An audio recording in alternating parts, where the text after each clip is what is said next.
Bonjour. Ce que vous allez voir est ce que l'on pourra appeler un reportage documentaire. Nous ne présentons que des matériaux uniquement issus d'enquêtes menées auprès du témoin, que dis-je, l'expérienceur, dans cette affaire à plusieurs volets. Il y a un peu plus de 40 ans, Roro et sa famille ont vécu une hallucinante série de confrontations non hostiles avec des phénomènes restés inexpliqués. Ces phénomènes ont fait l'objet d'articles dans LDLN à l'époque. Ils ont aussi été mis en image dans une importante publication sous forme de bande dessinée dont nous donnons les références dans le générique de cette présentation. Mais les enquêteurs de cette époque, donc à la fin des années 60, tout en se doutant que cette histoire était trop énorme pour déboucher sur du vide, ne savaient pas que Roro, alors très jeune homme, allait être contacté pour vivre une incroyable expérience pendant environ 1 an dans une base souterraine probablement située au nord de l'Inde. 40 ans après, Roro a signalé à George Mess qu'il était libéré de parole. La suite de ce récit a fait l'objet d'un rapport d'une 40aine de pages, rapport préliminaire rédigé par George Mess, et en partie publié dans la revue LDLN puis dans Top Secret. Ce qui nous a décidé à réaliser cette présentation, qui sera loin de répondre à toutes les questions que vous allez vous poser, c'est un élément important proposé par Roro lui-même. Roro nous a déclaré qu'il était désolé de n'avoir rien pu rapporter comme objet concret de son aventure, comprenant bien que sa très étrange odyssée pourrait alimenter bien des scepticismes. Mais il nous a invités en Aveyron afin que nous puissions filmer quelque chose qu'il n'a jamais communiqué à quiconque en dehors du cercle étroit de sa famille. Depuis 40 ans, plusieurs fois par semaine, Roro s'astreint à un rite très particulier qui s'apparente au yoga. Ceci m'a été confirmé par une spécialiste de cette discipline dont vous entendrez le témoignage tout à l'heure. Roro n'a jamais suivi aucune formation de cette nature. Il ne connaît pas le nom des postures. Il ne connaît donc pas l'environnement psychique de cette discipline, telle qu'elle est enseignée. Vous allez vérifier qu'à 62 ans, ce qui était contenu dans le message écrit que nous a remis Roro, et dont vous prendrez connaissance tout à l'heure, on peut affirmer que l'engagement proposé, ce n'était pas du cinéma. Enfin, j'ajouterai que nous avons trouvé un certain nombre d'indices qui accréditent les dires de Roro. Les 3 journées passées en compagnie de Robert nous ont confortés dans la sincérité de ce personnage hors norme, extrêmement attachant, et qui porte très haut dans sa pratique quotidienne les valeurs humaines qu'il a rapportées il y a 40 ans.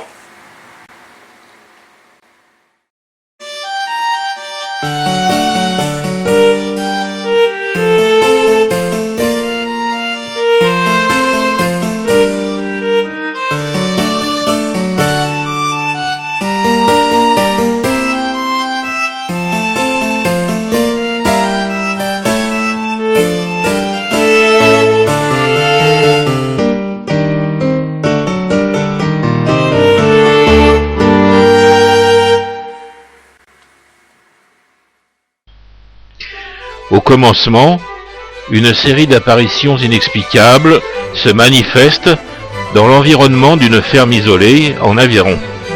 Cette ferme est habitée par 4 personnes. La première observation se situe un soir de juin 1966, vers 21h30. La grand-mère aperçoit d'étranges lumières dans la campagne. Sortie pour voir de plus près, Le gendre, alerté, voit 6 boules évoluant à pas d'homme, allant et tournant. Ce carrousel de boules se dirige vers un espèce d'obus auquel elles s'accrochent et se fondent en lui. Un soir, le gendre, père de Roro, observe une boule près de la maison. Il va vers elle. Elle le promène par les chemins jusqu'à lui barrer la route, à lui en faire tourner la tête. De retour à la maison, alors que la boule a disparu, il dit à son fils, qu'il n'a pas rêvé. « La boule m'a suivi, tout du long, jusqu'ici. »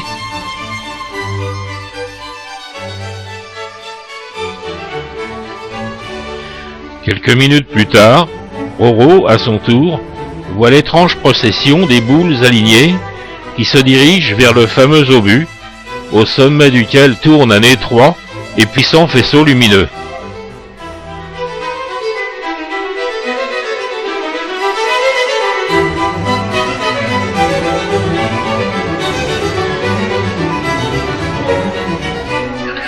Un soir, l'une de ces boules est immobilisée sur la route.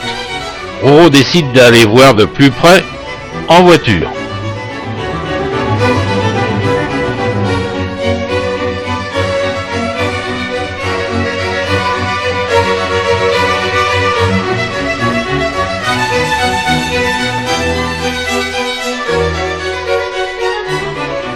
La boule promène aussi bien la voiture, conservant sa distance, malgré de puissantes accélérations. Parvenu à une trentaine de mètres du sillard, Roro observe que la base du cigare est suspendue à 2 mètres au-dessus du sol. Le cigare a une hauteur d'environ 13 mètres. Roro voit une litanie de boules lumineuses converger vers le cigare, qui les avale. Le cigare va s'incliner à 45 degrés, avant un départ foudroyant, une buée verte émanant de sa base.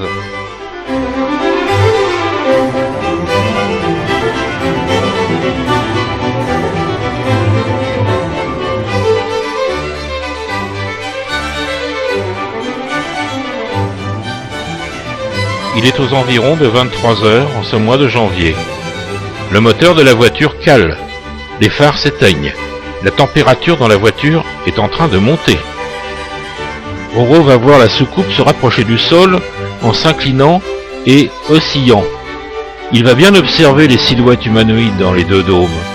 La soucoupe va remonter dans le ciel, puis Roro, effrayé, va la voir se précipiter vers le sol.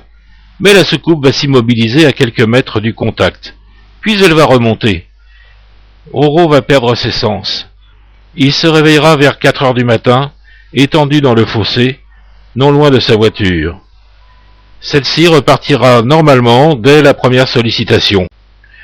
Robert aura retrouvé toutes ses facultés.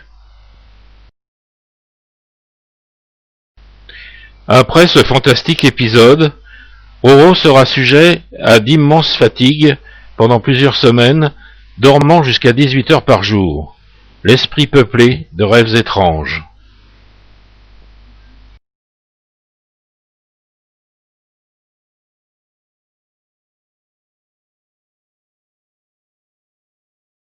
Il était temps qu'on a vu là tout à l'heure en attendant, comme ça, il est parti comme ça la gueule.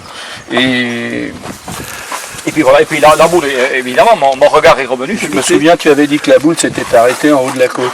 Oui, un peu plus haut, un peu plus haut. Un peu plus haut. Donc là-haut, là où il y a les arbres là-haut. Oui, à peu près, oui.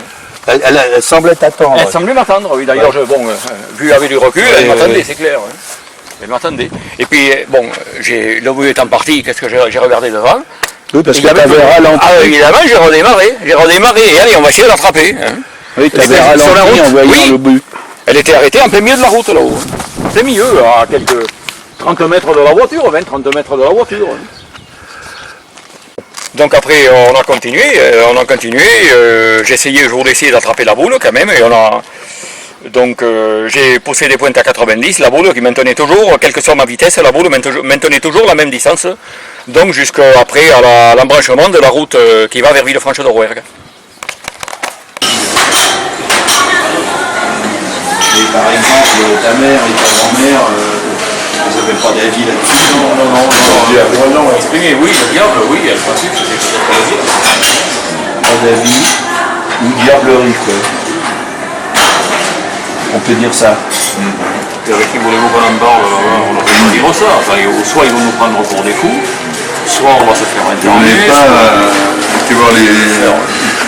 été voir les voisins pour les mettre dans la confidence. Oui, on en avait parlé avec M. Guibert, et justement, il avait dit à mon père qu'il avait vu des boules aussi. Un jour, il avait oublié un tricot, je crois, dans un shop, et il a vu les boules aussi. Mais il n'a pas voulu en parler, lui. Quand tu décides de prendre la voiture et de poursuivre la boule, qu'est-ce que dit ton père? Ah, il m'a dit, fais comme tu veux, mais moi j'irai pas. Il m'a répondu, fais comme tu veux, mais moi j'irai pas. Quand j'ai vu pour la première fois les boules, je tirais du foin. De là, il n'y a pas les portails, à l'époque il y avait des portails. J'étais à la grange. Et la meule de foin était donc à l'intérieur. Et mon père m'a appelé la première fois. Bon, j'ai rien vu, je suis sorti, j'ai dit, ça travaille dur sûrement. Hein. Et puis il m'appelle quelques instants après, et c'est là que je suis sorti et que j'ai vu la boule, là j'ai ressenti un frisson, j'ai pas été bien, Et donc avant que moi, si tu veux, je sois saisi de tout ça, mon père avait poursuivi, il y avait une boule qui était là aussi ça a changé, il y avait une boule par là, hein, par là, sur le passage, il y avait un passage. Alors voyant que la boule se plantait de nouveau en plein milieu de ce deuxième passage, mon père il a renoncé. Alors il est reparti, et la boule est repartie avec. Et c'est là qu'il a dit, la boule m'a raccompagné. Oui. C'est bien ça. Toujours derrière la haie. Toujours derrière la haie. Ouais. Voilà. Elle a fait un aller, un retour. Voilà. Elle a raccompagné. Il est rentré là ou là. Là où il marchait. Oui. Ouais. Il n'est pas rentré par là? Non. Et ce jour-là, tu n'étais pas avec lui. Non, ce jour-là, j'étais pas avec lui. Là où j'ai eu les premières manifestations dans la chambre, là c'était ma chambre. Il rentrait par là, par le mur. Mon lit était là, sur ce côté. Mon lit était là. Ensuite, il y avait une table juste avant la fenêtre. Voilà. Alors la lumière, il venait de par ici, hein, et il rentrait par là. Oui, ta chambre était vraiment bien placée. Donc je venais de poursuivre, je commençais à poursuivre la boule là, et juste un petit peu dans la montée, j'ai vu l'obus, celui qu'on voyait régulièrement au fond du champ là-bas, qui était à quelques dizaines de mètres, même pas peut-être pas quelques dizaines de mètres, environ 50 ou 70 mètres de moi. Et je me suis donc arrêté. Et la boule s'est arrêtée aussi sur la route. Je me suis arrêté, la boule s'est arrêtée, mais en restant au milieu de la route. Et puis l'obus, il est parti, mais pas dans le sens comme une fusée. Il est parti carrément en traviole, tout à fait de travers. Droit mais en traviole. Oui, il est parti de l'autre côté là-bas, à toute vitesse. Hein. Et il était où à peu près pas dans le moi j'étais à peu près au niveau des arbres, on va dire. Hein. Ouais. À peu près au niveau des arbres. Et il est parti vers le lac, là-bas, vers le petit étang qu'on a vu là tout à l'heure en descendant. Hein. Il est parti comme ça. Je venais donc d'en bas, hein. Donc ici c'est quasiment la fin de la poursuite. Et là, à peu près à moitié de la côte, là, à moitié, la voiture la Peugeot a commencé à faire des ratés. Hein. Mais bon, je m'en suis pas trop soucié, ça a continué. Et puis arrivé par là, le moteur s'est arrêté.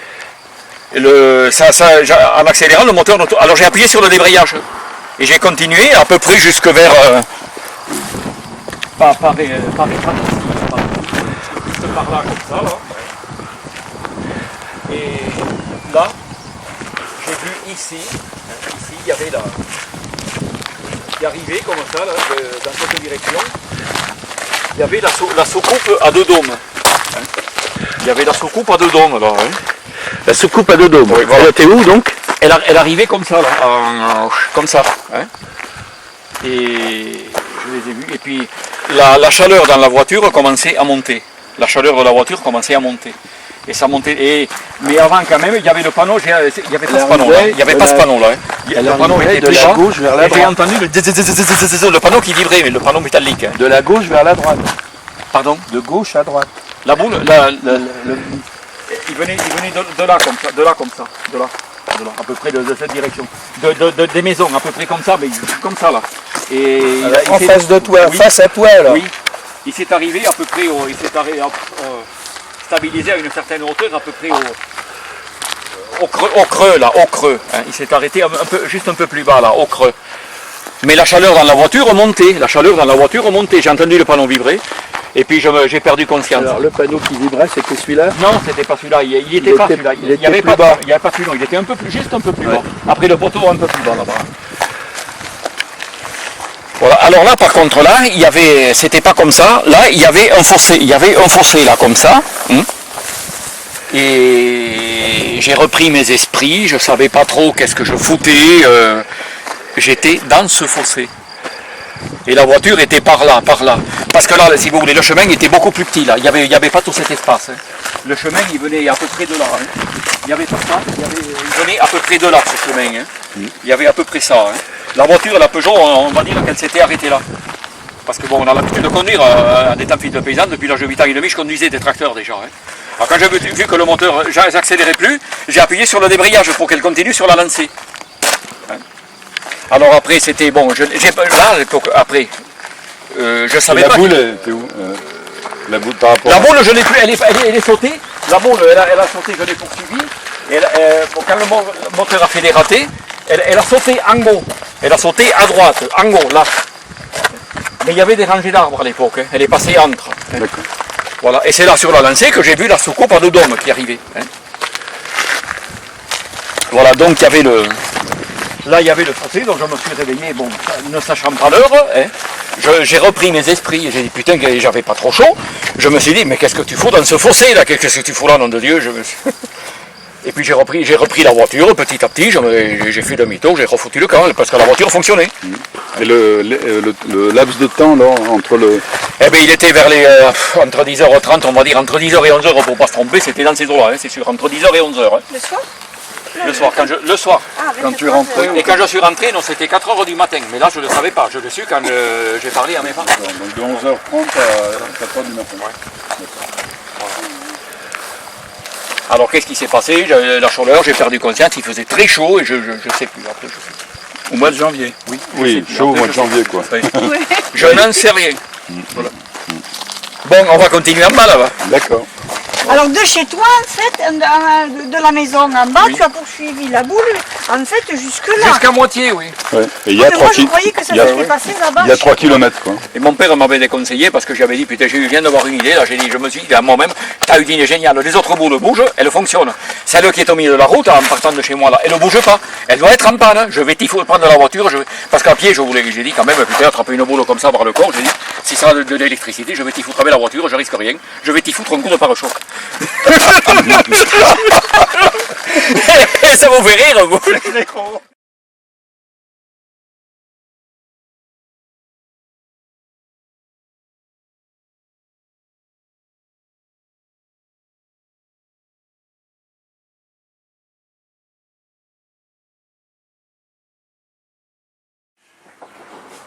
Document ci-dessous, retranscrit tel quel, remis d'emblée aux 3 enquêteurs par Roro, lors de notre voyage à Rodez au mois de mai 2008.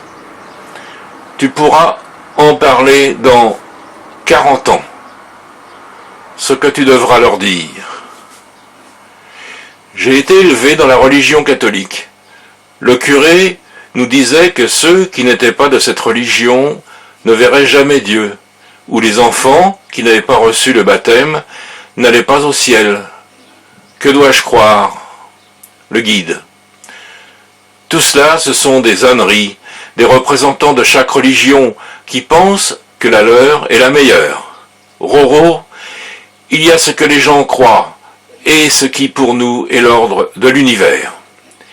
Ce que nous appelons l'ordre de l'univers est l'ensemble des lois et des manifestations de la nature qui régissent la vie, la naissance, la vieillesse, la mort, la marche des planètes, leur création, leur organisation, leur évolution, la marche du et des systèmes solaires, de la plus grande à la plus infime molécule. Tout cela n'a rien à voir avec le sectarisme et l'orgueil des différents représentants des religions du monde. Tu appartiens, ainsi que toutes les créatures, quel que soit leur univers, à un schéma organisé par des forces énergétiques qui dépasse tout ce que, sur votre terre, pouvez concevoir. Oui, Roro, tu es un enfant à part entière de l'univers, et tu as un rôle à y jouer.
Robert nous a donc invités dans une salle de sport afin que nous assistions à sa séance ordinaire d'entretien de son corps physique et mental.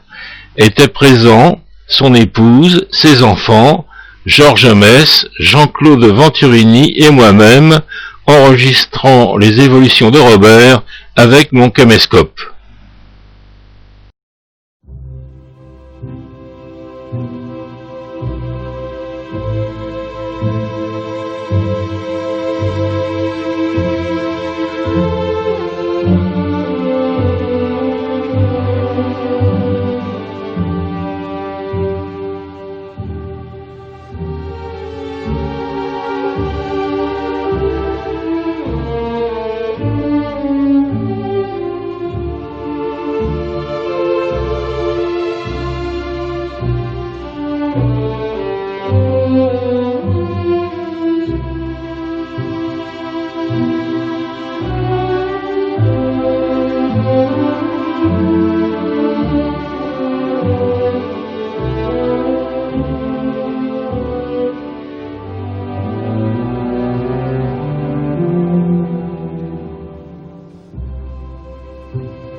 Depuis 40 ans, plusieurs fois par semaine, Roro est assidu à ses exercices.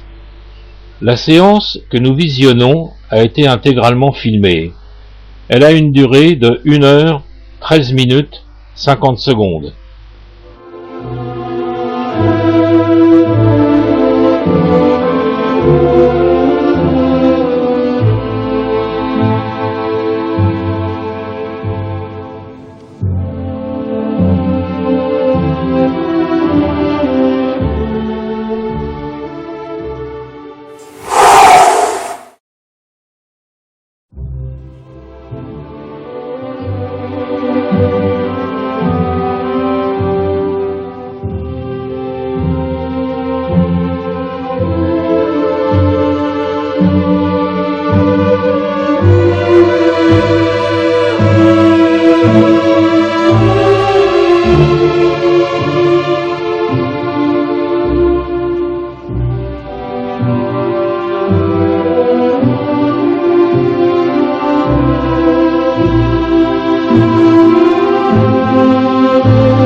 À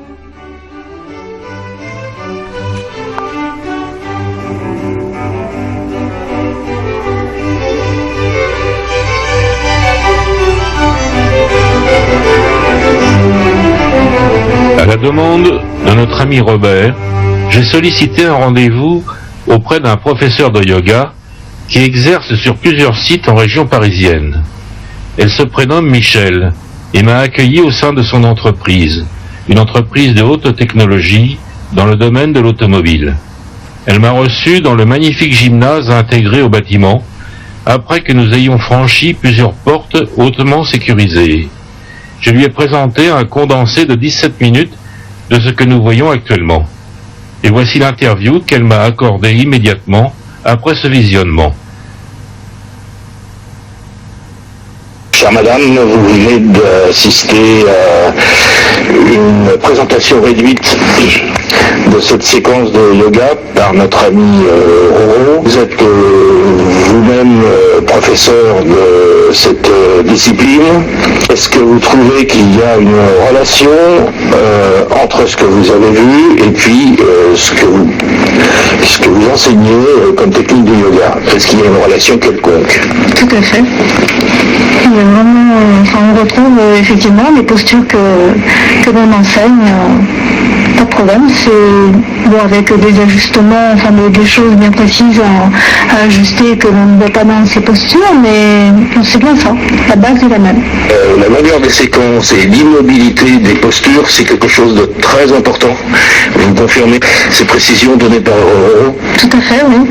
Effectivement, en fait, la longueur permet la liberté, ça permet également d'entrer en soi et d'entrer en communication avec le soi. Donc effectivement, la longueur permet ça. Mais il faut avoir la liberté pour pouvoir le faire.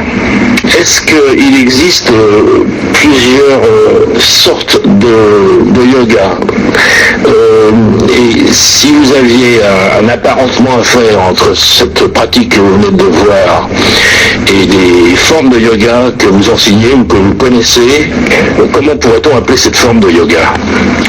Pour moi, ça reste une forme de hatha yoga, puisque c'est une forme posturale plutôt. Donc je l'apparenterais plutôt à ça. Mais je ne connais que cette forme de yoga là aussi. Je dirais que c'est vraiment apparenté à ce que l'on fait. C'est assez proche de ce que vous enseignez. Oui, tout à fait. Bon, vous avez signalé quelques postures qui, d'après vous, devraient pouvoir être améliorées pour le confort de la personne. Oui, tout à fait. Mais donc, vous m'avez dit tout à l'heure, il semble bien quand même qu'il n'ait pas suivi nos cours mais quand même on reconnaît quelque chose qui est tout à fait dans le cadre de ce que nous enseignons. Tout à fait. Mais effectivement, ça a besoin d'être un peu plus aligné, mais c'est tout ce qu'on peut en dire. Effectivement, si c'est quelqu'un qui n'a jamais vu un livre ou suivi un cours, effectivement, ça semble curieux. Mais c'est vraiment très très proche. Vous m'avez dit aussi que cette personne avait l'air vraiment concentrée sur quelque chose, comme si elle était en attente. Vous pouvez préciser votre ressenti à ce sujet? Mon ressenti, il est surtout lorsque l'on voit ses prises de vue, on voit son regard. Son regard est toujours vers le ciel, toujours vers le haut. Donc ce qui a fait en fait dans ses postures de lui réduire la nuque, c'est pour ça que je disais qu'il doit faire attention à sa nuque parce qu'il risque d'avoir des problèmes, mais c'est toujours ce regard vers le ciel et on a l'impression qu'il est en attente de quelque chose.